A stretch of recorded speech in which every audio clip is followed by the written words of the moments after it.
set up to give its rulings on the borders between the two countries, announced its decision on the 13th of April 2002, once again confirming Badme sovereign Eritrean territory. The main points of the Boundary Commission's decision clearly stipulate that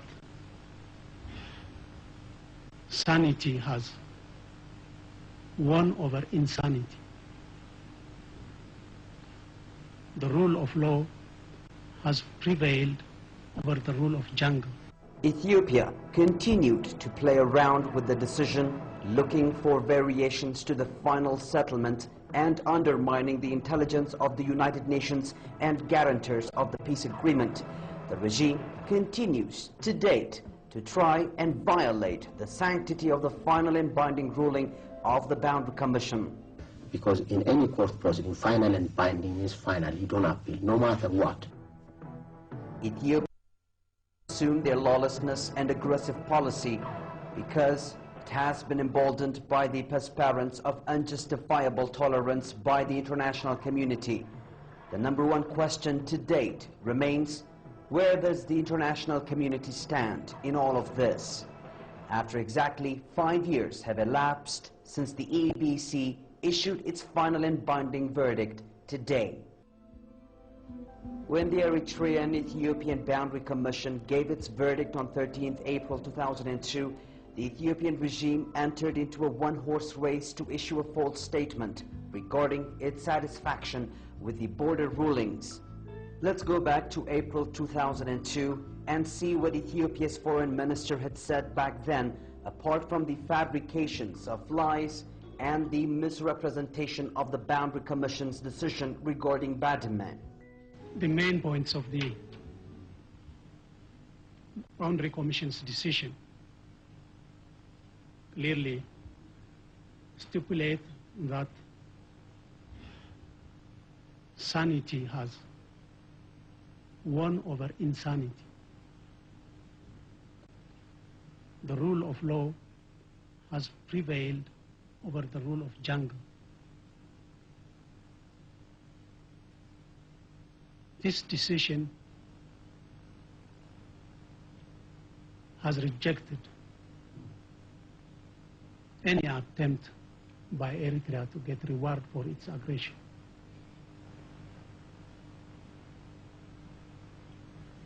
This decision was fair and legal. Badme and its surroundings, which Eritrea invaded and occupied May 1998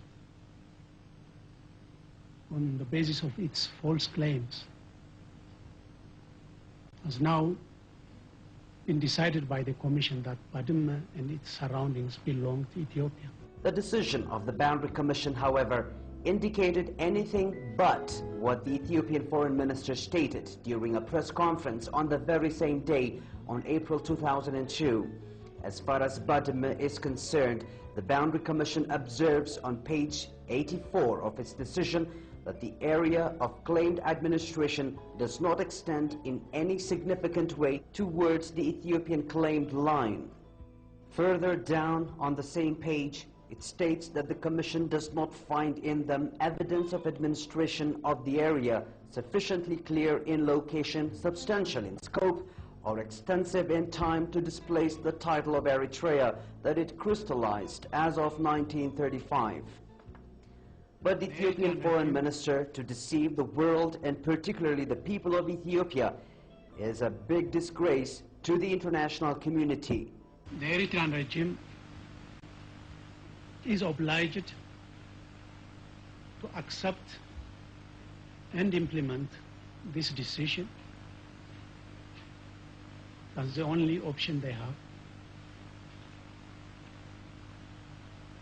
Eritrea has signed the Algiers Agreement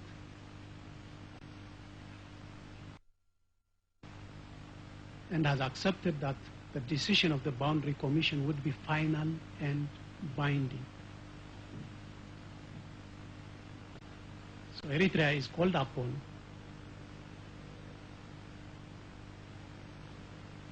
to immediately proceed for the implementation of the decision of the Boundary Commission. Either the Ethiopian Prime Minister and his Foreign Minister did not know what they're talking about, or there is a serious lack of communication within the regime. No matter how you slice it, the bottom line is that 1,000 lies can never add up to substitute the truth. Boundary Commission is still responsible for the demarcation of this delimited boundary between the two countries. The Commission has made it clear to both parties that there should not be any gap between the delimitation and demarcation process. It's calling for an immediate engagement in order to proceed into demarcation. So it's our hope that it would begin very soon. Unless members of this rogue Ethiopian regime are suffering from amnesia and cannot seem to remember all the lies they fabricated in the past, it certainly did not give anyone the impression that the regime is politically mature when its Prime Minister writes a letter on September 19, 2003 to officially declare Ethiopia's unequivocally rejection of the decision. Ethiopia's Prime Minister, in his letter to the then UN Secretary General Kofi Annan, declared that the boundary demarcation process is in terminal crisis. The Prime Minister heaps insult on the Boundary Commission, dismissing its judgment as totally illegal, unjust, and irresponsible, and calls on the Security Council to set up an alternative mechanism to demarcate the contested parts of the boundary. He further suggests that UNMI pack up and leave, and pleads for international recognition and endorsement of Ethiopia's occupation of sovereign Eritrean territories. Ethiopia's provocative letter represented nothing less than a wholesale assault on fundamental principles on international law, the key tenets of the Algiers Peace Agreement, as well as UN Security Council Resolution 1507. It is responsive with blatant lies and distortions in its accounts of the legal principles and findings the Boundary Commission invoked in determining the location of Badme. The letter of the Prime Minister had also urged the international community to exert pressure on Eritrea on the contrary. The world has come to know by now who has been behind the delays in the peace process. If only the Ethiopian Foreign Minister would hear himself and the statements he made in April 13, 2002 in an attempt to deceive the world and violate the rule of law. Eritrea has signed in Algiers that the decision of the Boundary Commission would be final and binding.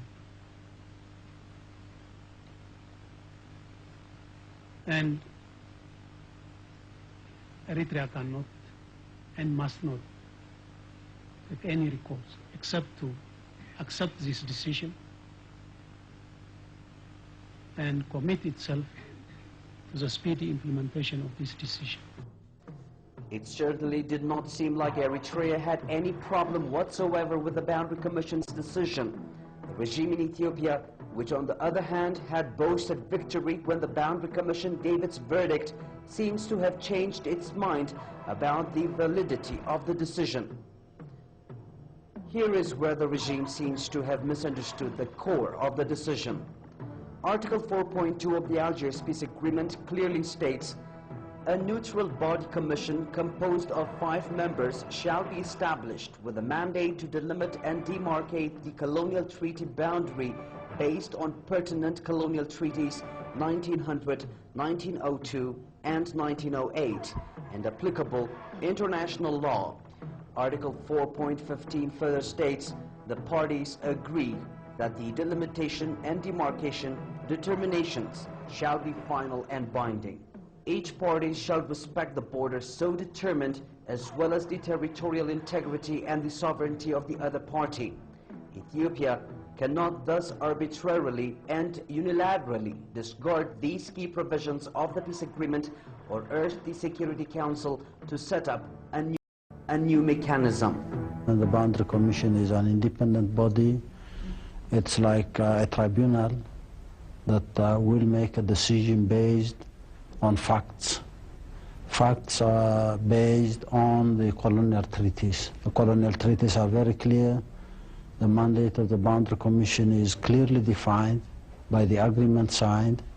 Both governments signed this agreement in December the year 2000.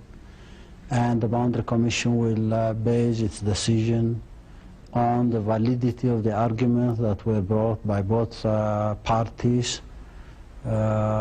during the year 2001, and the final decision will definitely be in congruence to the agreement signed. So I don't think why one can expect any foreign government or power be involved in the process of the arbitration.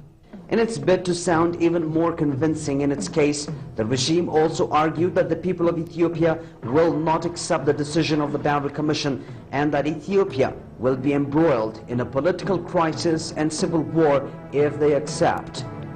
These hackneyed arguments have been used by previous Ethiopian leaders to justify their wars of occupation. The truth is that the people of Ethiopia have enjoyed internal harmony only when they were at peace with Eritrea. Ethiopia became a source of instability in the region, while its people became the victims of recurrent famines and pestilence. At any time it was at war with Eritrea. The regime in Ethiopia claimed to be not satisfied with the decision, and as far as it is concerned, its war agenda remained intact.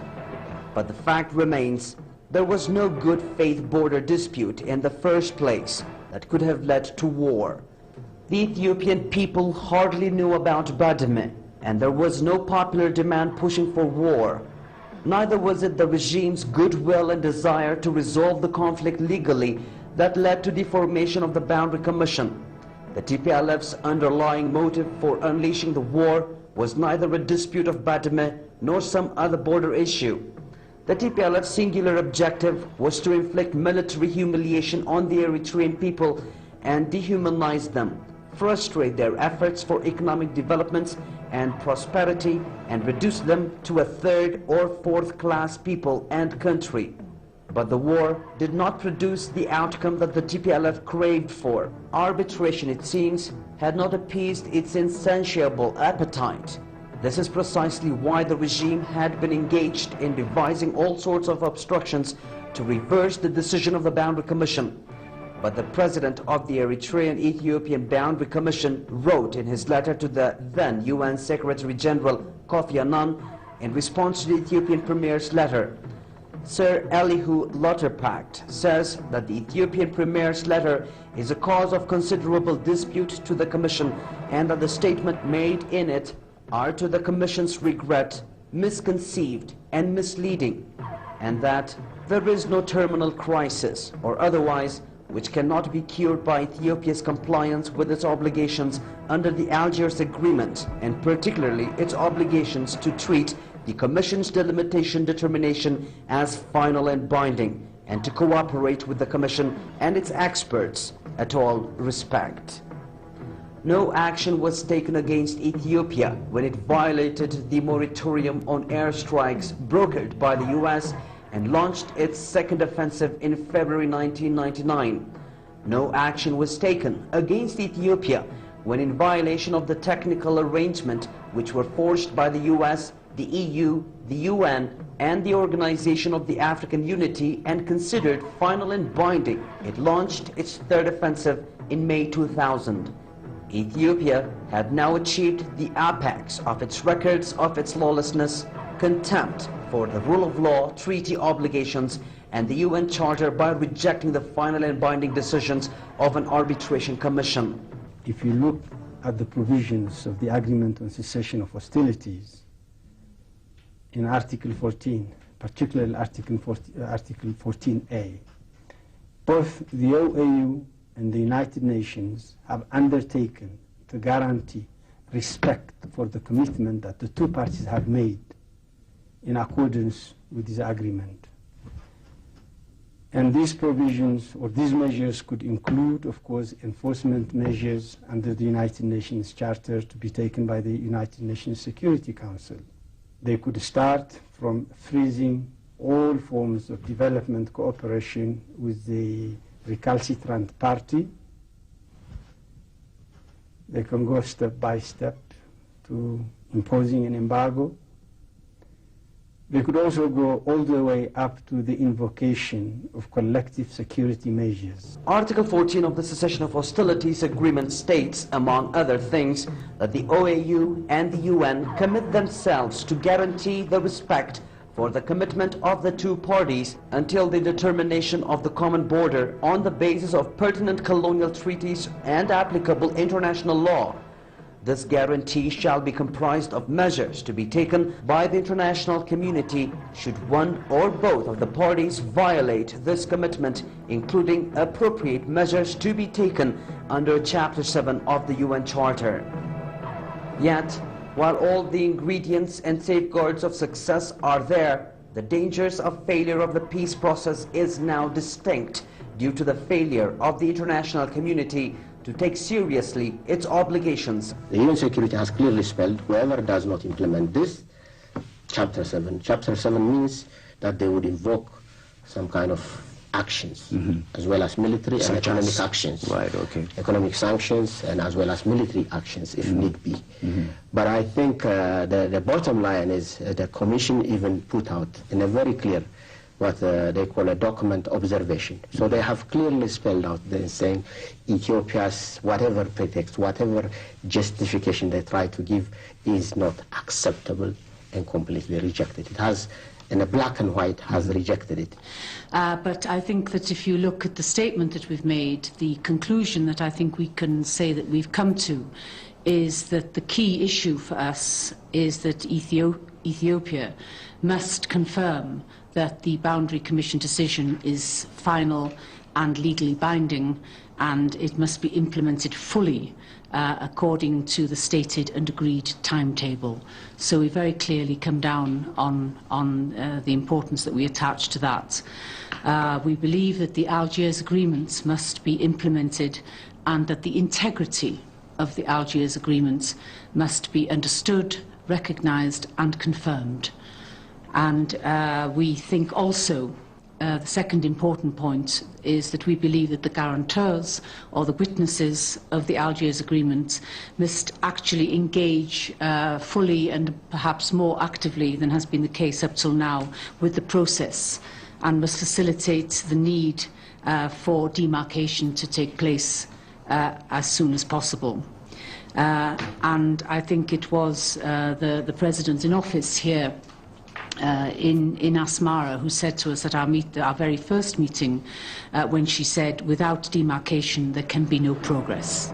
Today, April 13, 2007, marks exactly 5 years since the Eritrea-Ethiopia Boundary Commission passed its verdict concerning the so-called border conflict that was blueprinted on an open invasion over Eritrea. I don't think there is a deadlock. There is a decision of the Boundary Commission. It's very clear and very transparent.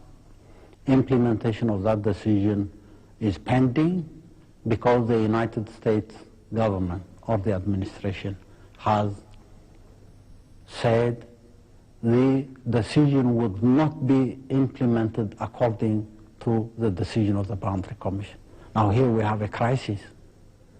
Here is a legal process, a decision was made, and that decision was binding and final according to the agreement signed in Algiers in the year 2000. Here comes a government who is a member of the United Nations and tells us that legal decision will not be implemented. So whose problem is this crisis now? It's not our problem.